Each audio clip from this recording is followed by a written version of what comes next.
দল 52 বছর আরএসএস পতাকা তোলেনি, পার্লামেন্টের ভেতরে দাঁড়িয়ে বঙ্কিম দাদা বলেছিল বঙ্কিমচন্দ্র চট্টোপাধ্যায়কে।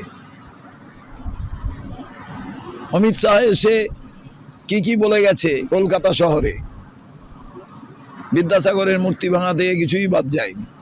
বাংলার মানুষ সব ইতিহাস জানে এবং শুভেন্দু অধিকারীকেও জানে, এ নিয়ে বেশি বলার কিছু ব্যাপার নেই। এখন অমিত শাহ নরেন্দ্র মোদীকে বেশি খুশি করার জন্য অনেক কথা বলবে। আমি বলবো, পশ্চিমবাংলায় যে খুন হচ্ছে, বাঁকুড়ায় হচ্ছে, ছেলে যন্তর মন্তরে ছিল বলে বিজেপির লোকেরা গিয়ে বাড়িতে হামলা করেছে, মেরেছে, লোকটি মারা গেছে ইন্দাসে। আবার এখানে আনিসুর তার ছেলেকে মেরে ফেলল। আইন শৃঙ্খলার অবনতি। যে গুন্ডারা আগে গুন্ডামি করতো তারা এখন বিজেপির হয়ে গুন্ডামি করছে। তো রাজ্যের মুখ্যমন্ত্রী, স্বরাষ্ট্রমন্ত্রী, তিনি সেই ব্যবস্থাটা যদি একটু ভালো করে দেখেন, লোকে খুশি হবে। নাইমা বন্দে মাতরম এসব কথা বললে। বন্দে মাতরম বিতর্কে তোলপাড় পড়ে গেছে। আর এবার সোনিয়া গান্ধীকে চিঠি লিখলেন বঙ্কিমচন্দ্র চট্টোপাধ্যায়ের পরিবারের সদস্য। নিঃশর্ত ক্ষমা চান সোনিয়া গান্ধী। চিঠি নৈহাটির বিজেপি বিধায়ক সুমিত্র চট্টোপাধ্যায়ের। এই দুর্ভাগ্যজনক ঘটনায় রাজ্যের মানুষের অনুভূতি গভীরভাবে আহত হয়েছে। আপনার আচরণের জন্য নিঃশর্ত ক্ষমা চান, দাবি বিজেপি বিধায়কের। সোনিয়া গান্ধীর অ্যাকশন দেখি, সোনিয়া গান্ধী যে অ্যাকশন করলেন বন্দে মাতরম, যেটুকু আমি চোখে দেখেছি, বন্দে মাতরম যখন গাওয়া হচ্ছিল, সোনিয়া গান্ধী বন্দে মাতরম গাওয়া যখন হবে, যেরকম জাতীয় সঙ্গীত গাওয়া হয়, যে সম্মানটা দেওয়া উচিত, উঠে দাঁড়িয়ে সোজা হয়ে দাঁড়িয়ে থাকার কথা, সে সম্মান তো দেখাননি। উনি একবার পেছনে তাকালেন, তারপর সরে গেলেন। কংগ্রেসের এক কার্যকর্তাকে দেখলাম, তিনি পেছন থেকে হেঁটে হেঁটে চলে এলেন। মল্লিকার্জুন খাড়গেও দেখলাম সাইডে ঘুরে গেলেন, অ্যাজ ইফ যেন কোনো সিনেমার গান বাজছে, মানুষ যেমন যা করে সেই ধরনের। এটা তো ব্যথিত হবই।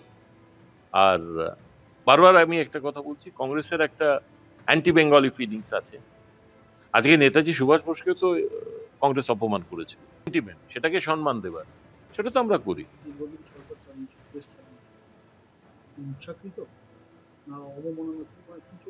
আমি তো ইচ্ছাকৃত মনে করি, এটা কংগ্রেসের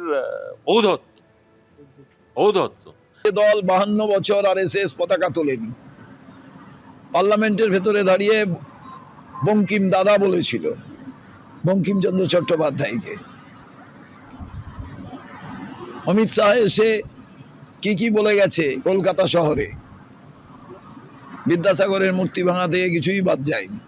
বাংলার মানুষ সব ইতিহাস জানে এবং শুভেন্দু অধিকারীকেও জানে, এ নিয়ে বেশি বলার কিছু ব্যাপার নেই।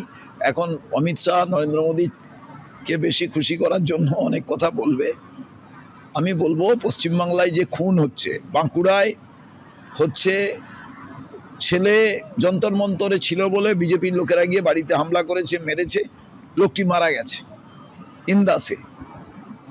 আবার এখানে আনিসুর তার ছেলেকে মেরে ফেলল। আইন শৃঙ্খলার অবনতি। যে গুন্ডারা আগে গুন্ডামি করতো তারা এখন বিজেপির হয়ে গুন্ডামি করছে। তো রাজ্যের মুখ্যমন্ত্রী, স্বরাষ্ট্রমন্ত্রী, তিনি সেই ব্যবস্থাটা যদি একটু ভালো করে দেখেন, লোকে খুশি হবে। নাইমা বন্দে মাতরম এসব কথা বললে।